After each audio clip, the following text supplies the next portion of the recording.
Hello class, welcome to Chapter 15, Emergency Medical Responder. This chapter deals with injuries to muscles and bones.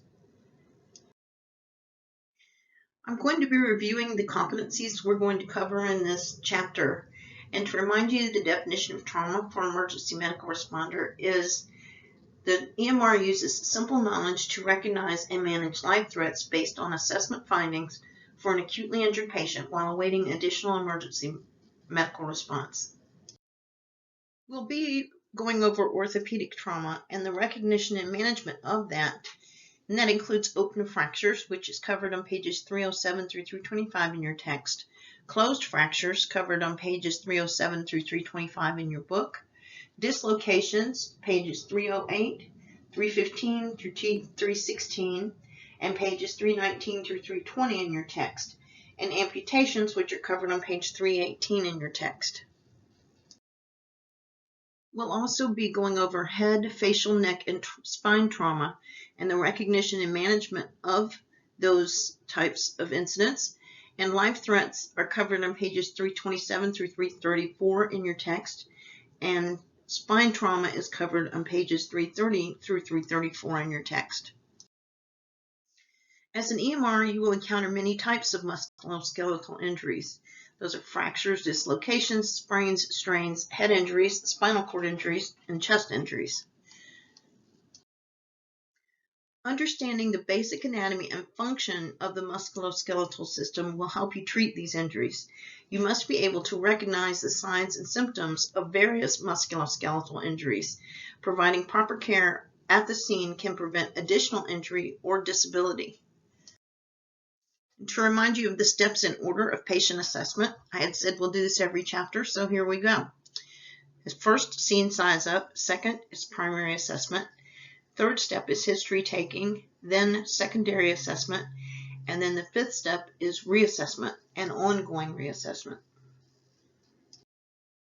When assessing a patient who has sustained an injury to muscles and bones, you need to complete all 5 parts of the patient assessment sequence.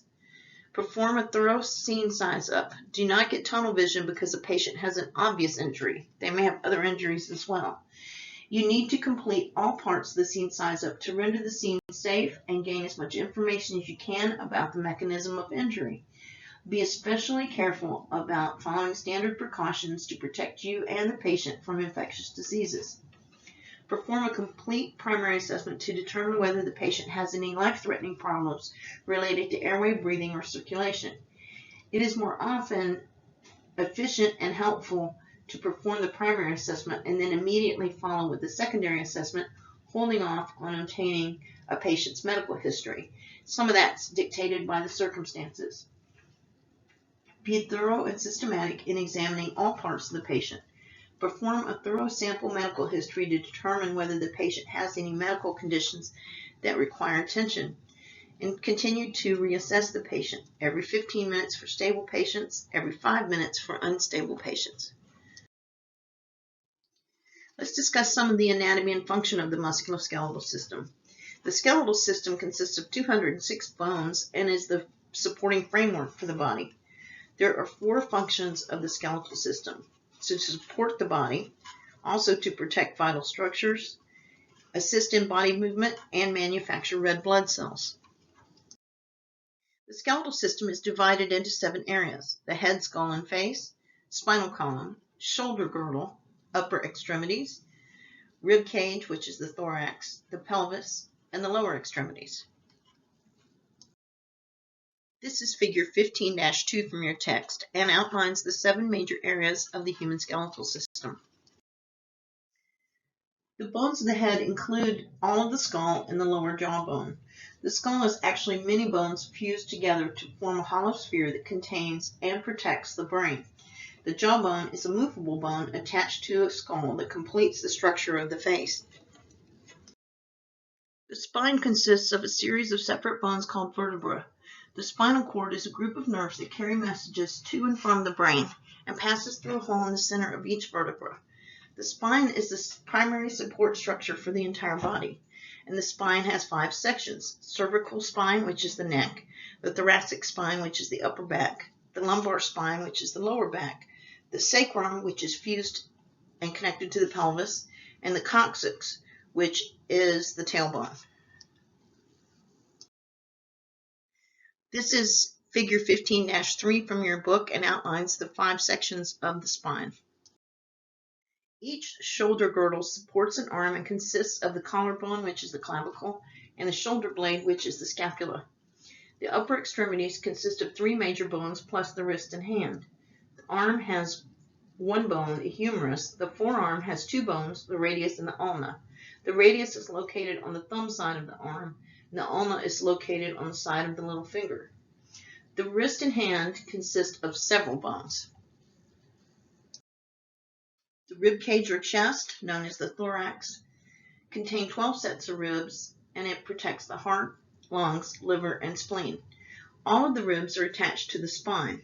The upper 5 sets connect directly to the sternum in the front, called the breastbone. A bridge of cartilage connects the end of the 6th through the 10th ribs to each other, and then eventually, if you go up from the bottom to the sternum. The 11th and 12th rib sets are called floating ribs because they are not attached to the sternum or any cartilage that leads to it. The sternum is located again on the front of the chest in the center. The pointed structure at the bottom of the sternum is called the xiphoid process. The pelvis links the body and the lower extremities, and it protects reproductive organs and other organs located in the lower abdominal cavity. The lower extremities consist of thigh and leg. The thigh bone, the femur, is the longest and strongest bone in the entire body. The leg consists of 2 major bones below the knee, the tibia and fibula, plus the ankle and foot. The kneecap patella is a small, relatively flat bone that protects the front part of the knee joint.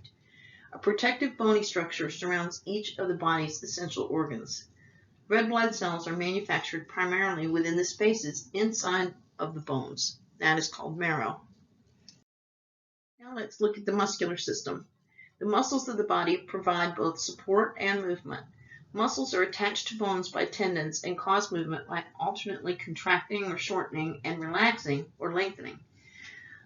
The musculoskeletal system gets its name from the coordination between the muscular system and the skeletal system that produces movement.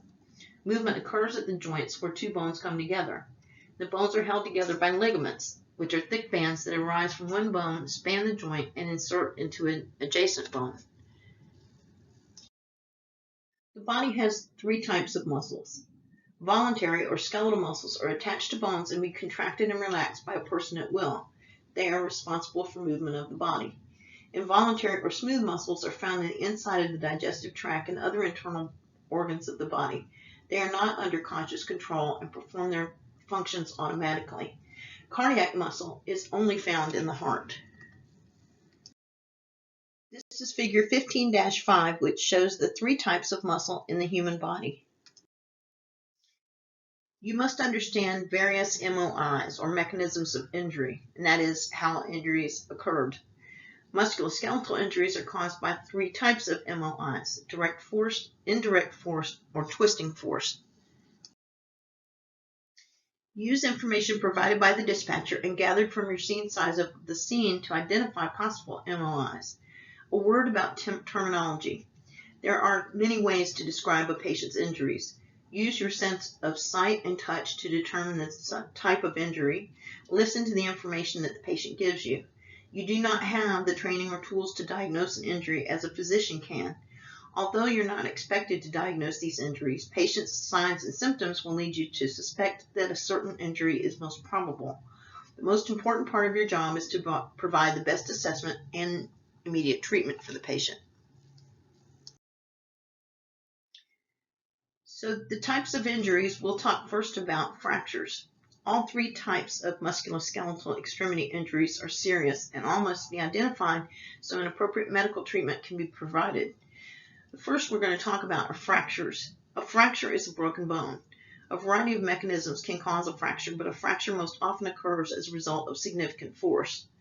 Fractures are classified as either closed or open. In more common closed fractures, the bone is broken, but there's no break in skin. In an open fracture, the bone is broken and overlying skin is lacerated, so the bone is exposed or can be protruding from the wound altogether. An open wound can be caused by a penetrating object or by the fractured bone end itself protruding through the skin. Contamination by dirt and bacteria may lead to infection. Both open and closed fractures injure adjacent soft tissues, resulting in bleeding at the fracture site. Fractures can injure nearby nerves and blood vessels as well. A dislocation is a disruption that tears the supporting ligaments of the joint. The bone ends that make up the joint separate completely from each other and can lock into one position. Any attempt to move a dislocated joint is extremely painful. A dislocation can damage nearby nerves and blood vessels as well. A sprain is a joint injury caused by excessive stretching of supporting ligaments. It can be thought of as a partial dislocation. A strain is caused by stretching or tearing of muscle.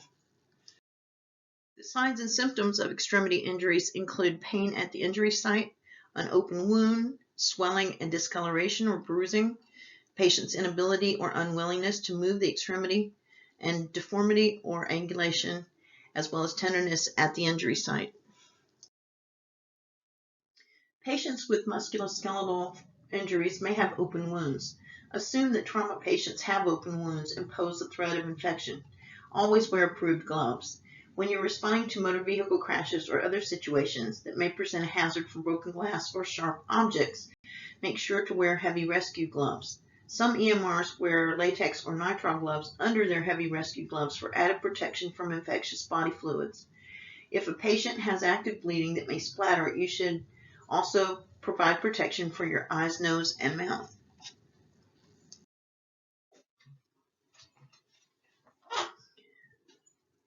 All steps in the patient assessment process must be carried out before focusing your attention on any injured limb. Limb injuries are not life-threatening unless there is excessive bleeding from an open wound. Stabilize the patient's airway, breathing, and circulation first, always, and then treat that patient with the same care and consideration that you would give to a close member of your own family. When you're doing an examination of an injured limb, inspect the injured limb and compare it to the opposite uninjured limb. Gently and carefully cut away clothing and cover any wounds if necessary. When you examine the limb, you may find any of the following: an open wound, obvious deformity, swelling, or bruising. Gently feel the injured limb for points of tenderness. Tenderness is the best indicator of an underlying fracture, dislocation, or sprain. To detect limb injury, start at the top of each limb and, using both hands, squeeze the entire limb gently in a firm, systematic manner, moving down the limb and away from the body. As you conduct a hands-on examination, ask the patient where it hurts the most. The location of greatest pain is probably an injury site. Ask the patient if they feel tingling or numbness in the extremity. This finding may indicate nerve damage or lack of circulation. After you have made a careful visual and hands-on examination, and if the patient shows no sign of injury, ask the patient to move the limb carefully. If there is an injury, the patient will report pain and refuse to move the limb. Once you suspect limb injury, you must evaluate circulation and sensation in that limb. Any injury may have associated blood vessel or nerve damage. It is essential to check circulation and sensation of any movement of limb. Follow the steps in Skill Drill 15-1 to check circulation, sensation, and movement in an injured extremity. All limb injuries are treated in the same way in the field. Cover open wounds with dry sterile dressings. Apply firm but gentle pressure to control bleeding if necessary. Apply a cold pack to a painful, swollen, or deformed extremity and splint the injured limb.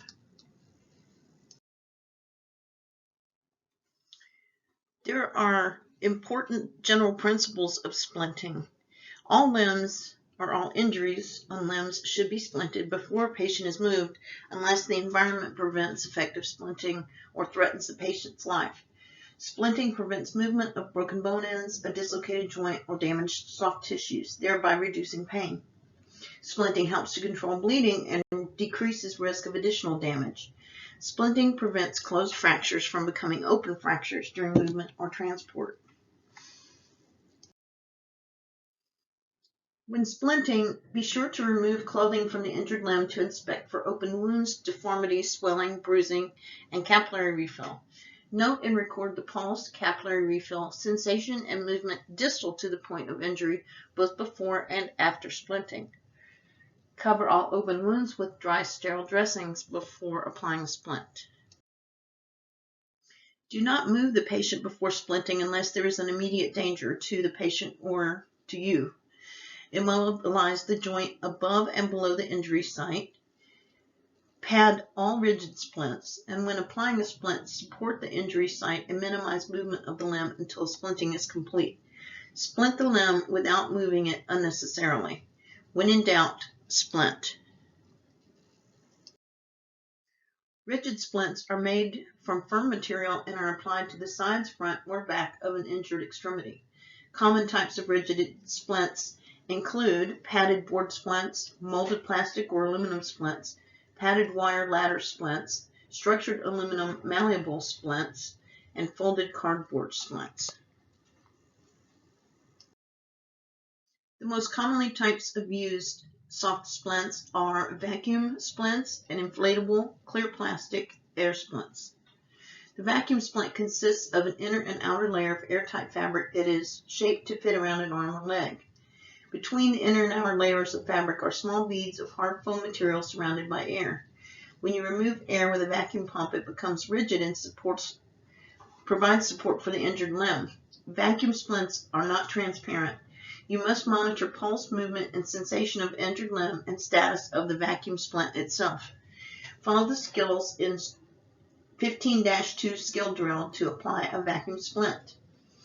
Air splints are constructed of a clear, flexible plastic material. The splint is available in a variety of sizes and shapes, with and without zippers. After it's applied, splint is inflated by the mouth. The air splint is comfortable for the patient and provides uniform pressure to a bleeding wound. Air splints are transparent so you can monitor the appearance of the injured limb after splinting. It also protects the air splints from sharp objects that could puncture them. So when you're handling them, make sure that there aren't any sharp surfaces or objects around. Changes in altitude and temperature can affect the rigidity of both vacuum and air splints. At the top you see what's called a zippered air splint. On the bottom you see an unzippered air splint. A traction splint holds a lower extremity fracture in alignment by applying a constant steady pull on the extremity. Properly applying a traction splint requires two trained EMTs or EMRs properly trained who are working together. When splinting specific injury sites, most splinting techniques do require two people, while one person stabilizes and supports the injured limb while the other person applies the splint. When you're dealing with shoulder girdle injuries, the easiest way to splint most shoulder injuries is to apply a sling made of a triangular bandage and then secure the sling to the patient's body with a swathe, as you see in the pictures here. Apply the sling by tying a knot at the point of the triangular bandage, placing the elbow into a cup formed by the knot, passing the two ends of the bandage up and around the patient's neck. For shoulder dislocation, place a pillow or a rolled blanket in space between the upper arm and the chest wall, and apply the sling and swathe as you would for other shoulder injuries. However, I do need to add a footnote and say that shoulder dislocation is excruciatingly painful, so it would really be beneficial for the patient for you to call paramedics straight away so they can assist with medication, because 9 times out of 10 the patient's screaming their head off. So just be aware that you may or may not be able to splint it depending on how tolerant they are. With elbow injuries, you do not want to move an injured elbow from the position in which you find it. An effective splint for an injured elbow is called a pillow splint. Wrap the elbow in a pillow and padding to keep the elbow in the position found, and then secure the pillow. Keep the fingertips exposed so you can monitor circulation and sensation. The patient is usually transported in a sitting position with the splinted elbow resting on his or her lap. For forearm injuries, several splints can be used. air splint, cardboard splint, sand splint, or rolled newspapers and magazines. The functions of the fingers and hand are so complex that any injury, if poorly or inadequately treated, may result in permanent deformity and disability. You can use a bulky hand dressing and short splint to immobilize all injuries of the wrist, hands, and fingers. Send any amputated parts to the hospital with the patient by placing them in a sealed plastic bag and then on top of either ice or a cold pack and enclosed in some kind of container. To treat injuries of the hand, wrist, or fingers, you want to cover all wounds with a dry sterile dressing. Place the injured hand and wrist in the position of function. Place 1 or 2 soft roller dressings into the palm of the patient's hand. Apply a splint and secure it with a soft roller bandage. With a suspected pelvic fracture, you want to treat the patient for shock, but do not raise the legs until the patient is on a backboard. Feel for tenderness when you use both hands to firmly compress the patient's pelvis. Fractures of the pelvis often incur severe blood loss because broken bones can easily lacerate large blood vessels. Pelvic fractures commonly cause shock. Treat the patient for shock, but do not raise their legs, as I mentioned, until they're secured on a backboard. The most definitive sign of a pelvic fracture is tenderness when you use both your hands to firmly compress the patient's pelvis, as you see illustrated here. Immobilize the pelvic fractures with a long backboard. EMTs may apply a pelvic compression binder to stabilize the fracture and treat shock. Check with local protocols on this skill. With hip injuries, 2 types of hip injuries are commonly seen: dislocations and fractures. Both injuries may result from high-energy trauma. Hip fracture occurs at the upper end of the femur rather than in the hip joint itself. These fractures often occur in elderly patients because bone weakness weakens and becomes more fragile with age, a condition known as osteoporosis. Fractures of the hip region usually cause an injured limb to become shortened and externally rotated. A dislocated hip, just like the shoulder, is extremely painful. The joint is usually locked with the thigh flexed and rotated inward. The knee joint is often flexed as well. Treat all hip injuries by immobilizing the hip in the position found. Use several pillows and or rolled blankets. Place the patient on a long blackboard for transportation. An elderly person who has fallen and reports pain in the hip, thigh, or knee should be splinted and transported to hospital. A fractured femur is very unstable and usually produces a significant thigh deformity with much bleeding and swelling. Place the patient in as comfortable a position as possible. Treat him or her for shock and call for additional personnel and equipment. After a motor vehicle crash, you may have to move patients quickly. Secure both of the patient's legs together with sways, cravats, or bandages so that the 2 lower extremities are immobilized together. Traction splints are the most effective way to splint a unilateral fractured femur. They were designed specifically for this purpose.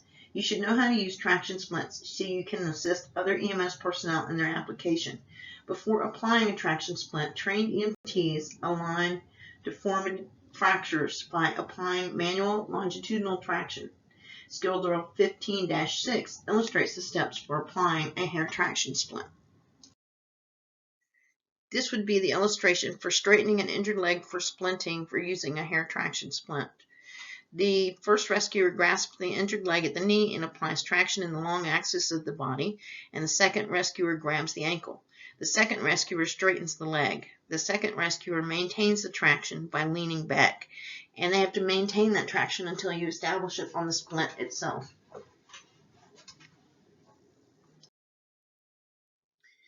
With knee injuries, you want to immobilize an injured knee in the same position that you find it. If it's bent, pad behind the knee. If the knee is straight, use long padded board splints or a long leg air splint. If there is significant deformity, place pillows, blankets, or clothing beneath the knee. Secure splint materials to the leg with bandages, swabs, or cravats. Secure the uninjured leg to the injured leg. Place the patient on a backboard. Fractures of the leg can be splinted using air splints, cardboard splints, magazines, and newspapers. Skill Drill 15-7 shows how to apply an air splint to the leg. It takes 2 trained people to perform this skill. One person supports the leg with both hands while the other person applies the splint. When dealing with ankle and foot injuries, fractures of the ankle and foot can be splinted with either a pillow or an air splint. Place the pillow splint around the injured ankle and foot and tie or pin it into place.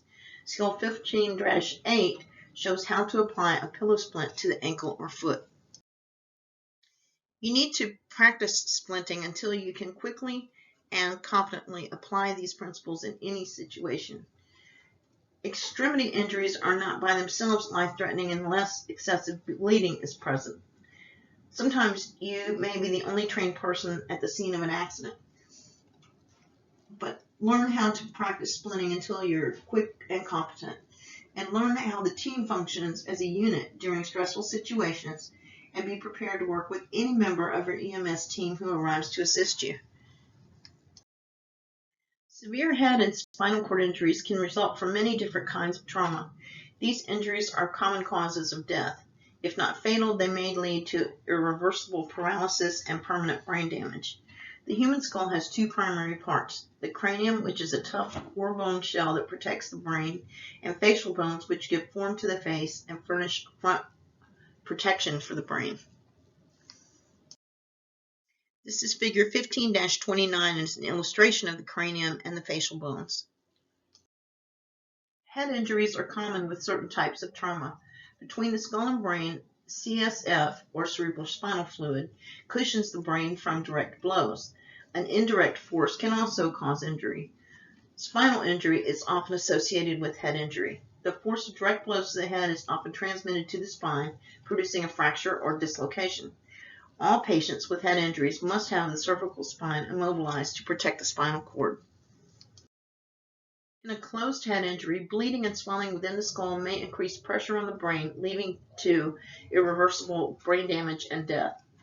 An open head injury usually bleeds profusely. Severe open head injuries are serious but not always fatal. Examine the nose, eyes, and the wound itself to see if any blood or CSF is seeping out. In severe cases of open head injury, the brain tissue or bone may be visible. This is figure 15-31, and it shows on the figure A open and closed head injuries, but figure A is a head injury that may occur in conjunction with a cervical spine injury. B shows a closed head injury, and C shows an open head injury. A patient who has sustained a head injury may exhibit some or all of the following signs and symptoms: confusion, unusual behavior, unconsciousness, nausea or vomiting, blood from an ear, decrease in consciousness, unequal pupils, paralysis, seizures, or external head trauma such as bleeding, bumps, and contusions. A serious head injury may produce a phenomenon called raccoon eyes and also battle signs. For treatment of head injuries, you want to immobilize the head in a neutral position, maintain an open airway, use a jaw thrust maneuver, and be prepared to suction if the patient vomits. Support the patient's breathing. As soon as oxygen becomes available, it should be administered to the patient. And monitor their circulation and be prepared to perform CPR if the patient's heart stops. Determine whether blood CSF is seeping from a wound or from the nose or ears. You'll see it as clear fluid coming out of the ear and or nose. Control bleeding from all head wounds with dry, sterile dressings. Examine and treat any other serious injuries, and obviously arrange for prompt transport. Facial injuries commonly result from following types of incidents: motor vehicle crashes in which the patient's face hits the steering wheel or windshield, assaults, and falls. Airway obstruction is in primary danger in severe facial injuries. Severe damage to the face and facial bones can cause bleeding and collapse of facial bones, leading to airway problems. If the patient has facial injuries, you should also suspect a spinal injury. Facial injuries are rarely life-threatening unless the airway becomes obstructed. For treatment of facial injuries, immobilize the head in a neutral position, maintain an open airway using a jaw thrust maneuver, and clear any blood or vomitus from the patient's mouth with your gloved fingertips. You should also support breathing, monitor circulation, control bleeding by covering any wound with dry sterile dressing and applying direct pressure, look for and stabilize other serious injuries, and arrange for prompt transport. If these measures do not keep the airway clear or you're unable to control severe facial bleeding, log roll the patient onto his or her side, keeping the head and spine stable and rolling the whole body as a unit. And this is what is illustrated in the picture here. Spinal injuries can cause irreversible paralysis. The mechanisms of injury include a displaced vertebra, swelling or bleeding that may put pressure on the spinal cord and damage it. In severe cases of spinal injury, the spinal cord may be severed. If all or part of the spinal cord is cut, nerve impulses cannot travel to and from the brain. Without the conduction of these nerve impulses, the patient is paralyzed below the point of injury. Injury to the spinal cord high in the neck paralyzes the diaphragm and results in death. Gunshot wounds to the chest or abdomen may produce a spinal cord injury at that level. Falls, motor vehicle crashes, and stabbings are other common causes of spinal injuries. Suspect a spinal injury if a patient has sustained high-energy trauma, such as a motor vehicle accident, for instance. Common causes of spinal cord injuries include athletic collisions, diving injuries, gunshot wounds and stabbings to the chest or neck, falls of a height greater than 3 times the patient's height, hangings, motorcycle crashes at speeds exceeding 20 miles an hour, motor vehicle crashes with the following conditions, where the patient is ejected from the vehicle, the patient is unrestrained, speed is more than 40 miles an hour, or there's at least 12 inches of intrusion into the passenger compartment. To determine whether a patient has sustained an injury to the spinal cord, talk to the patient and perform a careful examination. Ask the patient to describe any points of tenderness or pain. Do not move the patient during your examination. Be extremely careful and take your time. Signs and symptoms of spinal injuries include laceration, bruise, or other sign of injury to the head, neck, or spine, tenderness over any point on the spine or neck, pain in the neck or spine radiating to an extremity, extremity weakness, numbness, paralysis, or loss of movement, loss of sensation or movement, or tingling or burning sensation in any part of the body below the neck, or loss of bladder or bowel control. Be sure to place the head and neck in a neutral position. Stabilize the head and prevent movement of the neck. Maintain an open airway using a jaw thrust maneuver, and clear any blood or vomitus from the mouth with your gloved fingers. Support the patient's breathing by administering oxygen if available and keeping the airway open. A spinal cord injury may paralyze some or all respiratory muscles, including abnormal breathing patterns. Breathing using the diaphragm only is called abdominal breathing. Monitor their circulation and assess pulse, movement, and sensation in all extremities. Continuing in the steps of that treatment, you want to also examine and treat any other serious injuries. Do not move the patient unless it is necessary to perform CPR or to remove him or her from a dangerous environment. Assist in immobilizing the patient using a long or short backboard and arrange for prompt transport. As far as stabilizing the cervical spine, stabilization of the cervical spine is initially accomplished manually as shown in Skill Drill 15-9. In most cases, helmets do not need to be removed. Helmets are frequently fitted to be snug and cradle the head. They can be secured directly to a spinal immobilization device. You should remove part or all of a helmet only under 2 circumstances. When part of a helmet interferes with ventilation, the visor should be lifted away from the face. In case of a football helmet, the face guard should be removed. In most instances, exposing the face. Follow the steps in Skill Drill 15-10 to remove a mask on a sports helmet. When the helmet is loose so that securing it to a spinal immobilization device will not provide adequate immobilization of the head, a loose helmet can be removed easily while the head and neck are being stabilized manually. The procedure for helmet removal in this circumstance is shown in Skill Drill 15-11.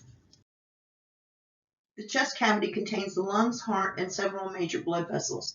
The cavity is surrounded and protected by a chest wall, which is made up of ribs, cartilage, and associated chest muscles. With fractures of ribs, even a simple fracture of one rib produces pain at the site and difficulty breathing. Multiple rib fractures result in significant breathing difficulty. The patient may not be able to breathe deeply enough to take in adequate amounts of oxygen. Rib fractures may also be associated with injury to underlying organs. To determine whether a rib is bruised or broken, apply some pressure to another part of the rib.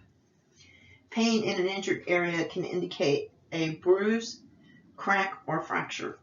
If the injury is to the side of the chest, place one hand on the front of the chest and another on the back and squeeze gently. To check an injury to the front or back of the rib cage, as I just said, make sure you put your hands on the chest, on either side of the chest, and squeeze gently. In patients with rib fractures, be alert for signs and symptoms of internal injury, particularly shock. And to stabilize, place a pillow against the injured ribs to help splint them. Prevent excessive movement of a patient as you prepare for transport. Administer oxygen if it is available and you're trained to use it. If 3 or more ribs are broken in at least 2 places, the injured portion of the chest wall does not move with the rest of the chest. The injured part bulges outward when a patient exhales and moves inward when a patient inhales. This is called paradoxical movement. A flailed chest decreases the amount of oxygen and carbon dioxide exchanged in the lungs and can cause breathing problems that will definitely progressively become worse. To treat flailed chest, if the patient is having difficulty breathing, do not attempt to restrict movement of the chest while the patient is inhaling. It may be helpful to support the patient's breathing with a positive pressure using a bag mask device and supplemental oxygen. Monitor and support the patient's ABCs and arrange for prompt transport. If an object such as a knife or bullet penetrates the chest wall, air and blood escape into the space between the lungs and chest wall. Air and blood may cause the lung to collapse. The lung collapse greatly reduces the amount of oxygen and carbon dioxide that is exchanged and can result in shock and death. Blood loss into the chest cavity can produce shock. For treatment of penetrating chest wounds, quickly seal an open chest wound with material that will prevent more air from entering the chest cavity. That's when you use an occlusive dressing. It is more difficult for a patient to breathe after you seal the wound. Then uncover one corner of the occlusive dressing to see if breathing improves. Administer oxygen if it's available and you're trained to use it. If a knife or other object is impaled, do not remove it. Seal the wound around the object with a dressing to prevent air from entering the chest. Stabilize the impaled object with bulky dressings. Any chest injury that results in air leakage and bleeding requires prompt transport. Patients with severe chest injuries require rapid transport. A conscious patient with chest trauma should be placed in a sitting position to ease breathing. Unless you immobilize the spine or treat a patient for shock, help the patient assume whatever position eases his or her breathing. If the patient's heart stops, begin chest compressions regardless of whether chest injuries are present. So let's summarize what we covered in this chapter. Musculoskeletal injuries are caused by 3 types of MOIs: direct force, indirect force, and twisting force. A fracture is a broken bone. Fractures can be closed, where the bone is broken but there's no break in the skin, or open, where the bone is broken and the overlying skin is lacerated.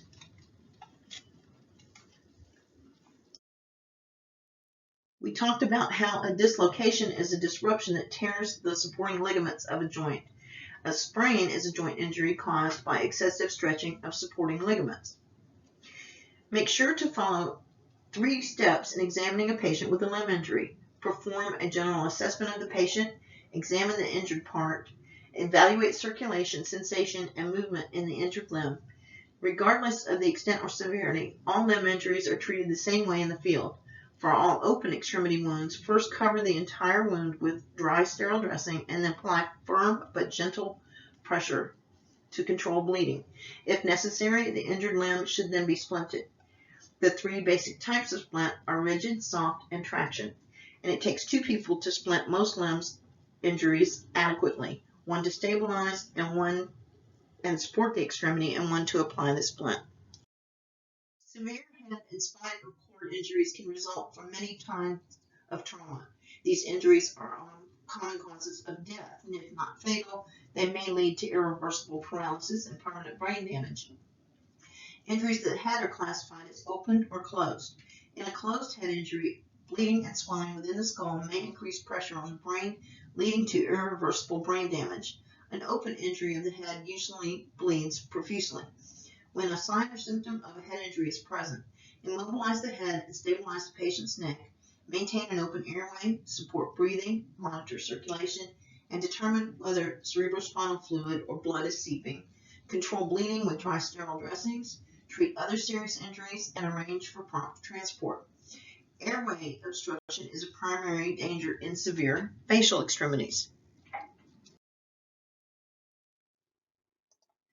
When facial injuries are present, immobilize the head and stabilize the patient's neck. Maintain an open airway, support breathing, monitor circulation, control bleeding with a dry sterile dressing, and apply direct pressure, and treat other serious injuries and arrange for prompt transport. When you suspect a spinal injury, do not move the patient during the examination and do not allow the patient to move. When a sign or symptom of spinal injury is present, place the patient's head and neck into a neutral position, stabilize the head and prevent movement of the neck, maintain an open airway, support breathing, monitor circulation, assess pulse, movement, and sensation, examine and treat other serious injuries, assist in immobilizing the patient using an appropriate device, and arrange for prompt transport. Most common chest injuries are rib fractures, flail chest, and penetrating wounds. So here are a few review questions for this chapter. Question 1. The musculoskeletal system refers to A, the involuntary muscles of the nervous system, B, connective tissue that supports the skeleton, C, bones and voluntary muscles of the body, or D, the nervous system's control over muscles. The correct answer is C, bones and voluntary muscles of the body. Question 2. When examining an injured extremity, you should be sure to A, manipulate it in different directions to determine where fractures might exist, B, keep it elevated at all times, C, splint it to reduce movement before conducting any assessments, or D, squeeze the entire limb from the top in a systematic, firm manner.